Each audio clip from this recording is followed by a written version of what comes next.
Hey, hey, hey! Kamusta mga kakwento? At sa mga mahilig magbasa at magsuri ng mga maikling kwento, andito na kayo sa aming podcast na hindi lamang basta kwento, May Komento!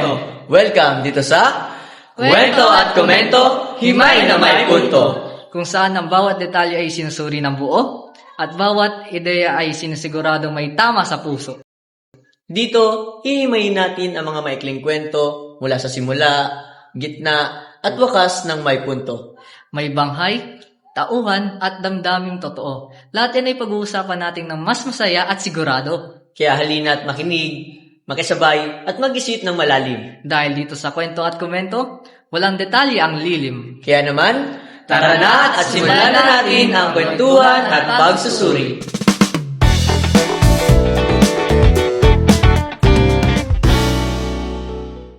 Magandang araw mga kapanitikan. Ako si Antonio Bulo Jr. Ako naman si Shanvers Largado. Ako si Dian Mariel M. Lakay. At ako naman, si Gorgeous Lloyd F. Ryan. At bago tayo magpatuloy sa ating talakayan ngayon, at kamusta muna kayo mga kaibigan? Okay naman kami. Ayos naman, amigo. Ako medyo masamang pakiramdam pero tuloy lang para sa ating mga kakwentuhan dyan. Yes. At ayun, mukhang okay naman ang lahat kaya atin ang simulan. At ano nga ba ang pamagat at sino ang may akda ng ating tatalakayin ngayong araw? Ang ating tatalakayin ng maikling kwento ay pinamagatang Empeng Negro. At ang may sulat ng akdang ito ay si Rogelio Sicat. Mukhang sa pamagat pa lang, mukhang marami tayong matutunan at aral na makukuha dito. Tama. At dumako naman tayo sa may akda. Kilala niyo ba si Rogelio Sicat? Hindi. Monte. Ako, Ako- kilala ko siya. Kilala mo? Yung, Ako. lalo na yung kanya naging trabaho. Uy? Oo nga. Sige nga, pakilala mo nga. Si Rogelio Sicat ay isang profesor ng Universidad ng Pilipinas. Naging isa siyang sikat na kwentista sa wikang Pilipino. Mukhang marami tayong matututunan. Tama. May naparinggan din ako na hindi niya daw pinapaganda yung realidad ng akda niya. Kundi pinapakita niya kung gaano to kalalim at katotoo. Siya, tunay yan. Kasi yung mga nabasa kong akda ni Rogelio Sicat talagang tunay at may mensahe para sa mga mambabasa. At yun, napakagandang talakayan ang mangyayari na sa araw na ito ngayon. Tama.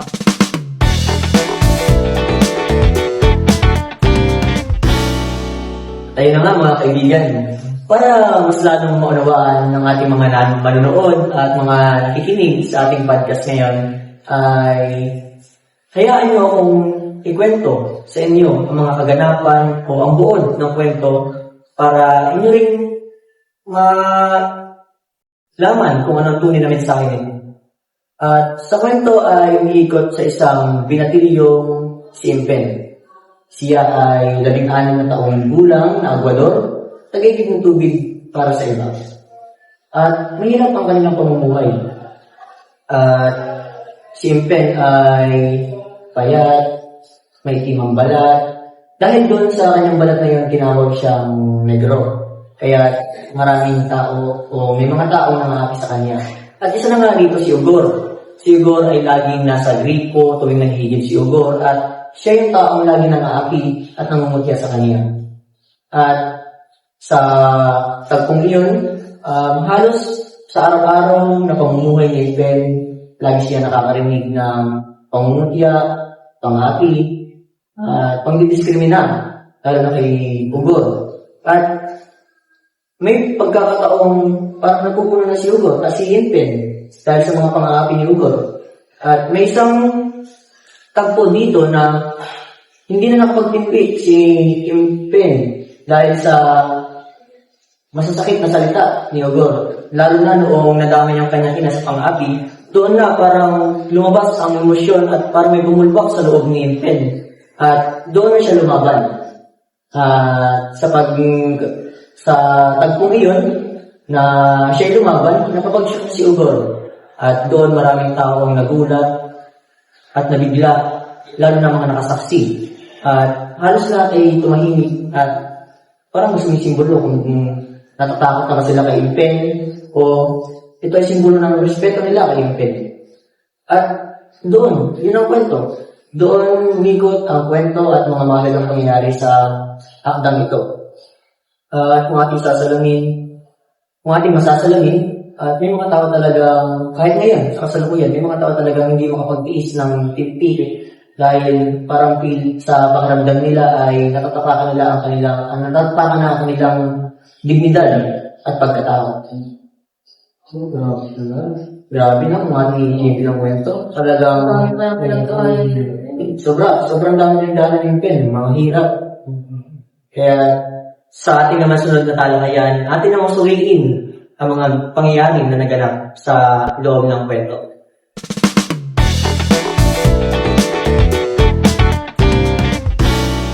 Mga kaibigan, mga kakwento, dito naman tayo sa punto na tayo naman ay magsusuri sa mga tema at mga tauhan sa kwento. At ako muna, dumako muna tayo sa tema ng fighting kwento. Para sa akin, ang tema ay diskriminasyon. Diskriminasyon dahil kitang-kita naman natin sa kwento kung paano diskrimina si Ben, ni Ugor. Diskriminasyon sa kwento ay ang pag-diskrimina base sa kulay ng balat at sa estado ng pamumuhay. At para sa akin yun, diskriminasyon talaga na nanaig na tema sa kwento yun. At sa mga tauhan, anong masasabi nyo kayo sa mga tauhan? Lalo na kay Ben at Ugor na pangunahing tauhan sa kwento yun. Masasabi ko kay Impen at kay Ugor ay si Impen ay mapagpapasensya. Kasi di ba si Ugor, pinubuli siya ni Impen. Ay, hindi, si Ugor pala mo, bumubuli kay Impen. Baliktad ka naman eh. Sorry na. Hindi, di ba yun nga? Tapos, na pagtitimpan pa ni Impen. Nung dinama yung nanay, doon siya bumulwak ng bulkan. Lumosyonan ko rin emosyon. Kahit ako, maging magulang ko na sa kamapi. Siyempre, magagalit din ako. Hindi ko alam kung ano magagawa ko. Hindi ko alam masundo. Diba? Kayo mo naman, ano sabi niyo kayo? Siguro siya yung ibang tao na mapang-api sa kapwa. Hindi niya iniisip yung kanyang sinasabi. Kasi hindi niya alam na nakakasip niya sa tao kanyang inaapi. Yun yung mga taong walang pakiramdam. Basta lang makapanakit ng iba, okay lang sa kanila. At normal na ito kayo, boss. Kaya nga eh. Talagang ginagawa sa mga kung ating tingnan, parang baka ng galing yan. Baka hindi lang sa inyong ginagawa. Kundi sa Tapos ang tingin sa sarili, no? At dahil dyan sa mga inyong narinig, sa mga pagsusuri na narinig ninyo, lumako naman tayo sa mensahe at aral na ating mapupulot sa kwentong Imping Negro. Ang aking nakuhang aral sa kwento ay huwag tayong api, huwag tayong abuso, huwag tayong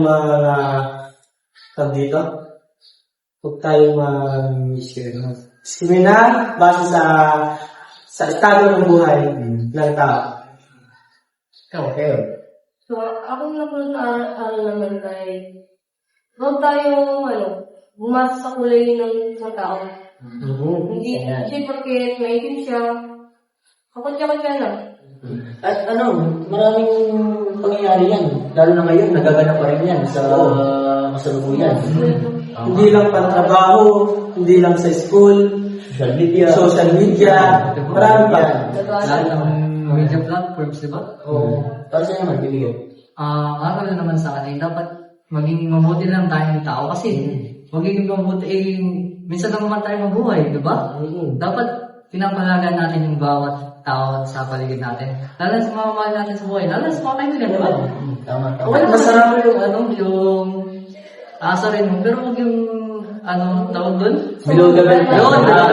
Yun. Sobra na, sobra. Yung sobra ba? Sa akin naman, ang pang-mensahe sa akin ni pagmamahal sa kapwa. Yes. Pag-unawa. Hindi mo kailangang malitin ng ibang tao base sa kanyang estado ng buhay o kulay o ano pang physical na meron siya. Hindi mo na lang tanggapin. Pare-parehas naman tayong anak ng Diyos. Pagmamahal at pag-unawa, yun lang para sa akin. May isa pa. Masarap ang buhay na walang mga tinatapakan na tao. Yun! Tama yan, tama. Ayun. Yun na yung para sa amin, mga kakwento, yun ang mensahe ng Maikling Kwento. Sa inyo ba? baka may iba kayong interpretasyon or mensahe sa inyo ang kwento, try yung basahin at unawain din ang kwento. At atin namang para sa amin, magbibigay naman kami ng aming mga personal na reflection kung ano baga ang nakuha naming aral o ano yung mga opinion namin tungkol sa naging kwento. Ako muna, umpisan ko na. At para sa akin, parang ganun din sa mga aral na sinabi natin. Yun na nga eh. Yun na. Ang mga reflection ko sa akin, tanggapin ng mga tao kung anong buhay meron sila. Yes. At huwag tayong mamalit ng ibang tao. Kasi mahirap yung ganun. Hindi mo alam sa pamamalit mo. At may natatak ka ng damdamin, may natatak ka, may napupuno, may stress na sa pamamalit mo. Yun lang para sa akin. Ganun din na dapat talaga pahalaga natin yung bawat isa na, kasi di ba? Tayo naman din sa mundo mag-aano pa tayo, mabubuhay pa ba? Sa akin naman ay respeto ng kapwa. Gawin natin yung bawat isa dahil doon nakikita kung saan magdudita. Tama. Respeto rin talaga, respeto. Tama yun. Parang yun na talaga yung pinakang punto ko rin sa kanay. Respeto. Respeto kahit anong estado ng buhay. Ayan. So, yun. Pakinggan nyo na ang mga reflection namin. At sana ay maging mabuti talaga tayo sa ating kapwa.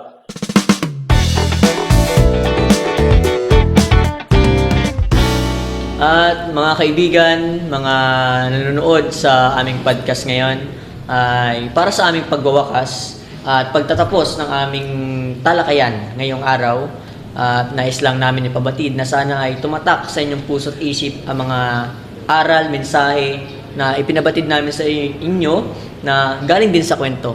At sana ay hindi lamang basta galing sa kwento, at sana ay i-apply din natin sa tunay nating buhay. At para sa pagtatapos, mag-iwan lang kami ng mga ilang katagang siguro ay tumatak o tatatak sa inyong isipan. Sa bawat paghamak, may pusong napapagod. Sa bawat pagtitiis, may galit na naiipon. At sa isang sandali, may taong nagdesisyong lumaban. Ang tanong, kung ikaw or kayo ang nasa sitwasyon, mananahimik ka ba? O ipaglalaban mo ang iyong dangal at sarili sa iba? Muli, kung kailangan mo ng kakwentuhan para sa inyong mga maikling kwento o pagsusuri, narito ang Kwento at Komento, Himay na May Punto. Paalam!